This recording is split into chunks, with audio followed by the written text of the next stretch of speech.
the a-hole for following through with my ultimatum with my mom, even though she had no control over the situation? I, 32 female, have a cousin, Anna, 29 female, who I used to get along with very well. I would call her the little sister I never had but always wanted. As teens, we promised each other to be our maid of honors and godmothers to our children. I thought that we would be close forever, until I found out that Anna was pregnant and engaged to my ex-boyfriend James, 33 male, 5 months after we broke up. Anna and James swore up and down that while they had feelings for each other, they never acted on it until the day after he and I were officially broken up. They even offered to wait a year later to actually get married so I could have time to process, as if that was supposed to make any of this better. I was furious and refused Anna's request at being maid of honor and tossed the invitation. My mom was very understanding at first, but since there was a baby involved, she wanted me to make peace as she didn't want to cut contact with her deceased sister's only child. My mom ended up going to the ceremony, but didn't stay for the reception as she felt like it was a good compromise, but I didn't care. I was extremely hurt and didn't speak to my mom for 6 months. Not too long after the wedding, there was some complications and Anna lost a baby. I didn't wish any ill upon the child, but I can't say I felt bad about it either. And it was a disappointment to many people on my maternal side for not rushing to be by Anna's side at the hospital. Over time, I re-established a relationship with my mom, and even introduced her to my then fiancé, now husband Mark, 39 male. I had no intentions in telling Anna, but I guess my mom told her, and she was upset that I chose my sister-in-law to be my maid of honor, and didn't even get an invitation. When I went to visit my maternal grandparents, I was ambushed by my mom, Anna and some cousins, and forced to listen to a tearful apology from Anna and be begged for forgiveness. Since my family feels that the world has already punished Anna for her relationship with James, the kindest thing I could do was show some mercy. My mom orchestrated the whole thing, and I was pressured into giving her a verbal invitation. But before I left, I told mom that if Anna or James caused any problems, that not only would they be dead to me, but my mother as well. Fast forward to the reception, and Anna and James started getting into an argument because he was drunk, and passive-aggressive it had to be shuffled out. It was awkward, but we still managed to have a nice time. Since that day, I stayed true to my word and haven't spoken to Anna, James, or my mom since. I am currently pregnant, and a week after I made a Facebook about it. My stepmom called me and said that my mom was distraught over the idea of her not having a relationship with her future grandchild. Am I the a-hole? Edited to add. Had to step away, but I read some comments and got a few messages about the same thing, so I wanted to add more info. 1. The breakup wasn't mutual. James dumped me, and a few months later I found out about him and Anna.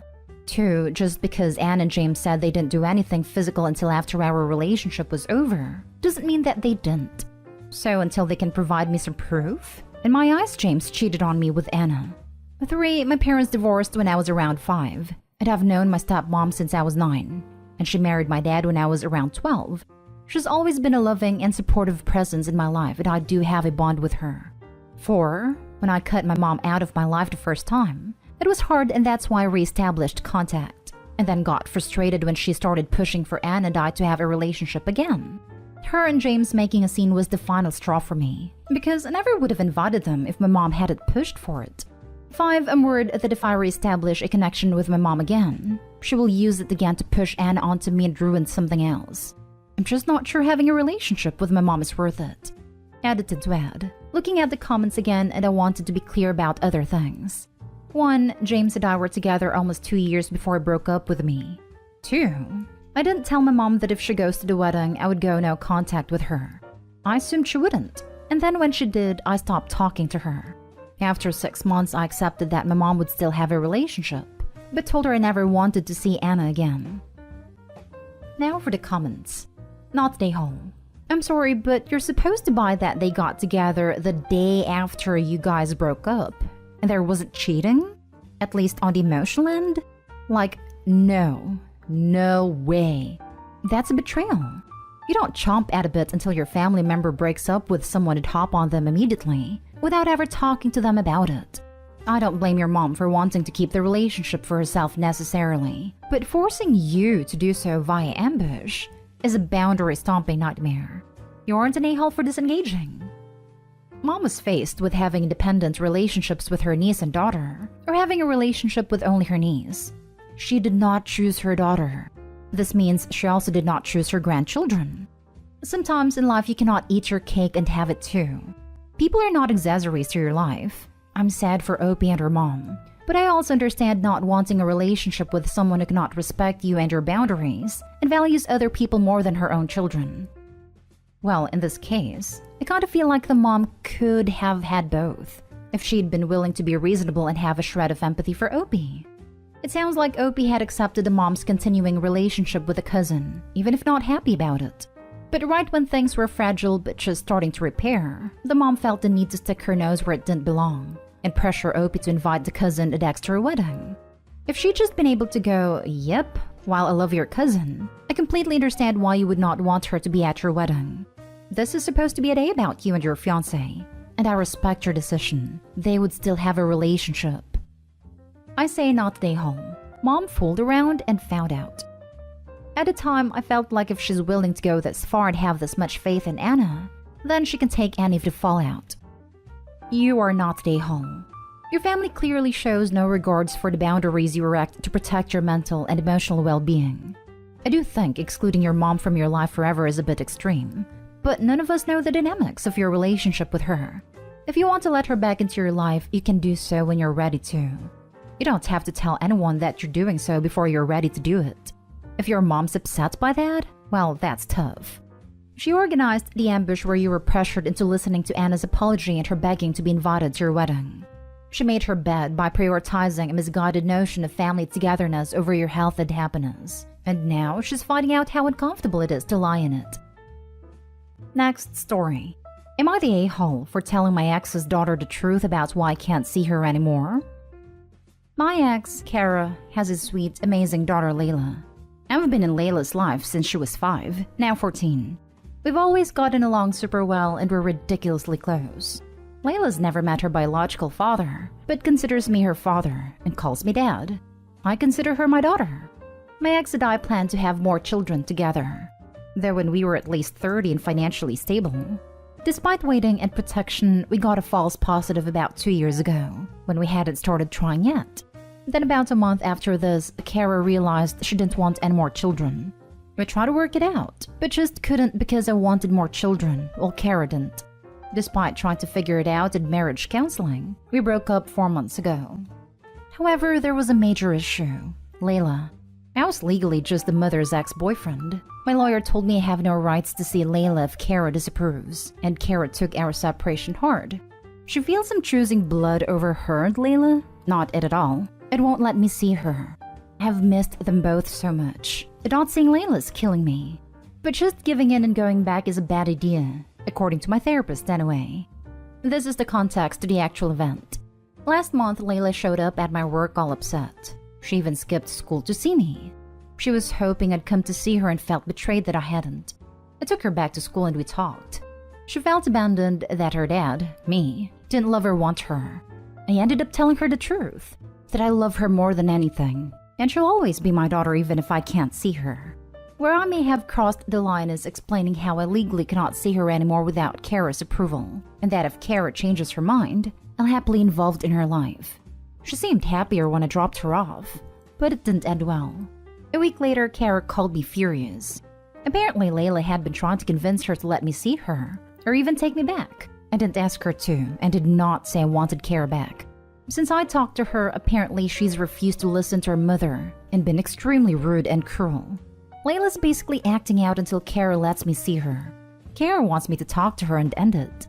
As I said to her, I'm happy to tell Layla to stop and be good, but I'm not going to tell her I don't want to see her. My parents think I'm being unnecessarily cruel to Layla. They say I'm being unfair by involving her in matters between me and Kara, and that for now I should listen to Kara and just end things. My friends have basically said they understand why I'm acting this way, but I shouldn't have given Layla false hope. I honestly just didn't want her to think I abandoned her or hated her. I love her more than anything. Clearly it hasn't gone well, but I just hate the idea of lying to Layla about how I feel. Because I do want to be there for her. But maybe it was just cruel and selfish, like everyone is saying. Am I the a-hole? Edit. From a few messages I've seen since waking up, I think I didn't explain our relationship clear enough. We never married because we didn't want marriage. It is a regret in retrospect, but we, especially Kara, don't really believe in the idea of marriage. Our breakup was difficult. Neither of us really wanted to break up, even though we understood that we weren't compatible anymore. It did come down to me following through and ending it, but Kara did know it was coming. I did not blame the breakup itself on Kara. We haven't told Layla the specific issue, children, but she knows that I ended it. She also is aware that it is a mutual problem, and I have never acted like it's Kara's fault we aren't together, just me not visiting. Also, I'd be happy to contribute to Layla financially as well as physically/emotionally. I have been all this time. Kara just isn't letting me. Adoption just never came up honestly. I've been her dad, and everyone knows it. We just never thought about making it legal honestly. Dumb, I know now. But I just never thought of it since our relationship was real to me. Our counseling did discuss Layla, but while Kara was upset, we originally thought about having it relatively split. Like I see her a day or two a week. I obviously would want 50-50, but she wasn't okay with that. Then when the split actually occurred, it was really hard on Kara and she apparently decided different. Not today home. Assuming you didn't paint her mother in a bad light, she asked you why you weren't seeing her. She's a 14-year-old, not a 4-year-old. She deserves to know why someone who loved her most of her life, who for all the intents and purposes was basically her dad, just disappeared like that. Kara shouldn't have been keeping that from her daughter. That's a great way to foster abandonment and self-consciousness issues. I didn't intend to, but it's possible I may have accidentally done so. She's upset Kara won't let me see her. It is clearly blaming her. While I didn't intend that, I can see how it would come from explaining the truth. I got carried away in the moment as I was trying to reassure her that I loved her. Layla has every right to blame her mother. Her mother was the one who decided not to tell her why she didn't want you to have contact with Layla. The girl is 14. She needs the truth. Not today home. Kara wants me to talk to her and end it. Kara can't have it both ways. If she doesn't want you involved in Layla's life, then she doesn't get to pull you in on disciplinary issues. Either she needs to set aside her feelings and find a way for you to be involved if that's what her daughter wants, or she needs to just deal with being the mean parent for now, until Layla moves on, or is officially old enough to build her own relationship with you. I don't think it's about discipline. Kara thinks that if I lie and say I don't want a relationship anymore and everything, Layla won't act up since there won't be the point to it. Can't convince her mother to let me see her. Still, I agree that I shouldn't have to lie to her for this. Lying to her like that would literally destroy her. Kara's trying to give her daughter a complex, but doesn't want to be the bad guy anymore, so she's putting the onus on you. She's not being fair to you or Layla. She allowed you to be Layla's father for all these years, and now that she doesn't want a relationship anymore, she wants you to sever all ties, and that's not how it works. Last story is titled, Am I the a-hole for refusing to babysit my brother? When I, female 28, was 20 and my brother 15 was 8, I told my stepmother that I wouldn't babysit him ever again after an incident. When his bedtime came, I told him to finish his game on his tablet and go to bed. He refused, so I took his tablet, put it on a high shelf and told him he could have it back in the morning if he went straight to bed. He'd already been misbehaving that night, and I no longer had any patience for him. Instead of going to bed, he got a chair and tried to reach his tablet from the shelf, so I hid it properly. My dad and stepmother came home a little while after. I still hadn't managed to get him to bed. He told them I'd stolen and hid his tablet. They asked me where I put it, so I told them. My stepmother got it and gave it back to him. She got pissed at me. How dare I hide his things?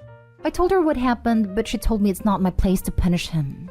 So I told her if she's going to undermine my actions while I'm supposed to be in charge of him, I'm not babysitting him ever again. I have better things to do than put up with his behavior if I'm not allowed to deal with it. After that, every time they asked, I refused. Eventually they stopped asking. They recently asked if I'd stay with him overnight while they went out of town for a wedding. I reminded them of the incident, but once again told them I'm not putting up with him if I'm not allowed to do anything about his behaviors. He still acts out at 15. Because his mother doesn't know the meaning of the word discipline. They pleaded with me because they were desperate, but I still refused. Edit, something I forgot to add. This would have been a work night for me. I have to get up at 5 a.m., but my brother stays up all night on the PlayStation and is very loud about it. I told them I'd consider it if they confiscated his PlayStation during, because I don't want him disturbing my sleep, but they said no. Now for the comments. Not stay home. The long game is especially delicious on this one. Make sure to take yourself out to celebrate. Seconded. Wait to stick to your word even years later. Not stay home. You're not obligated to babysit their kid. Not to mention he's 15, and if they don't trust him to be alone for a night, they can hire a babysitter. They need someone with him overnight because at 15 he can't legally be left alone overnight. Is he mentally disabled? You can legally leave a normal-abled 15-year-old alone in all US states. Illinois, the strictest, designates 14 as the minimum age. I'm in the UK. The law is that no child under 16 can be left overnight. Not stay home. So they want you to be responsible for him, but you can't actually take action when he misbehaves? Nope. You're not obligated to babysit for anyone, even family, and especially not under these circumstances. I'm sure he would sneak out or raise hell when you were there, and it would be your fault for letting him, even though you weren't allowed to tell him no and hold him accountable. Your dad and stepmom created this situation. They can get themselves out of it. A 15-year-old should be able to stay on his own for a few hours, even overnight, if somebody checks in on him. Lots of babysitters are 15. But on some level, your parents may know their cuddled and indulged child is not on that level of maturity. You, OP, now 28, are not required to indulge or cuddle him. Not stay home. Your parents have time to seek other arrangements. A few hours, yes, not overnight.